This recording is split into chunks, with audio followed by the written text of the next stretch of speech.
कोलकाता में IUPAC office पर ED की रेड के बाद इस्लामपुर में तृणमूल सड़कों पर उतरकर विरोध प्रदर्शन किए हैं।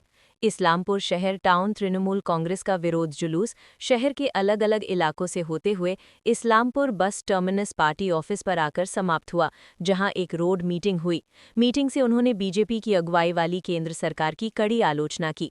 उन्होंने आरोप लगाया कि राजनैतिक मकसद से विपक्ष को दबाने के लिए केंद्रीय जांच एजेंसी का गलत इस्तेमाल किया जा रहा है।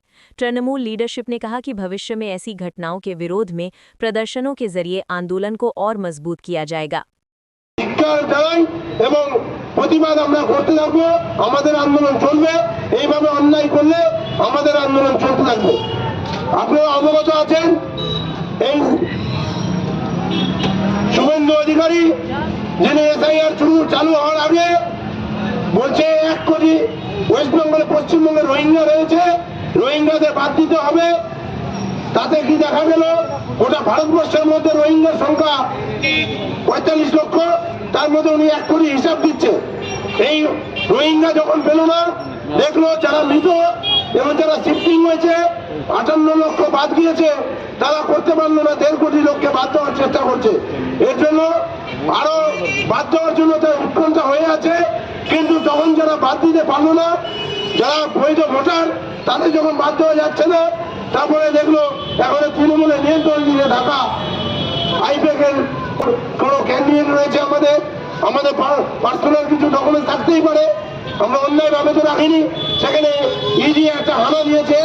এই মোদী সরকার, এই মোদীর নিয়ন্ত্রণে ঢাকা এবং অমিত শাহ কালকে গতকাল আমাদের ইটাহারে অভিষেক বন্দ্যোপাধ্যায় যেভাবে নষ্ট করলো, জনজোয়ার বইছে, তা দেখে এখানে শুভেন্দু অধিকারী একটা মোবাইল বার্তা এবং আমাদের জেলা নেতৃত্ব, আমাদের সকলের অভিভাবক কানাডাল আগরওয়ালের নির্দেশে আমাদের ইসলামপুর টাউন তৃণমূল কংগ্রেসের পক্ষ থেকে যার উদ্দেশ্যে আমরা এখানে উপস্থিত হয়েছি। প্রথমেই যে সমস্ত আমাদের প্রিয় মানুষেরা আমাদের বিভিন্ন জায়গায় দাঁড়িয়ে রয়েছেন, যারা আমাদের আওয়াজ যেখানে সেখানে পৌঁছাচ্ছে, সকলকে আমরা করজোড়ে তাদের কাছে বিনম্র অনুরোধ জানাচ্ছি আমাদের কথাগুলো একটু শুনবেন। কারণ আজকে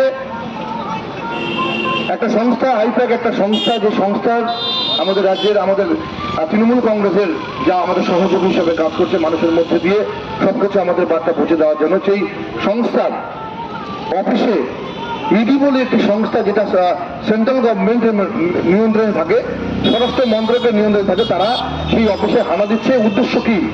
উদ্দেশ্য হলো একটাই, বিজেপি সরকার মেনে নিয়েছে যে রাজ্যের মাননীয় মুখ্যমন্ত্রী মমতা বন্দ্যোপাধ্যায় তার হাত ধরে, অভিষেক বন্দ্যোপাধ্যায়ের হাত ধরে উত্তর দিনাজপুরের জেলা কান্ডারি কানাডাল আগরওয়ালের হাত ধরে আমাদের রাজ্যে আবারও চতুর্থবারের জন্য রাজ্যের মাননীয় মুখ্যমন্ত্রী হচ্ছেন। ওনারা মেনে নিয়েছে। এর জন্যই তারা পরিকল্পিতভাবে ইডি অফিসে হানা দিয়েছে তৃণমূলের ব্লুপ্রিন্ট চুরি করার জন্য।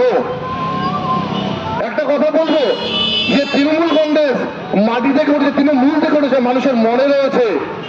এই যে এতগুলো মানুষের মধ্যে লক্ষ্মীর ভান্ডার, বিভিন্ন প্রকল্প মানুষের মনে গাঁথা রয়েছে, সেই তৃণমূলের নথি চুরি গেলে কি তাকে কি দস্তর থেকে সরানো যেতে পারে? কখনোই না।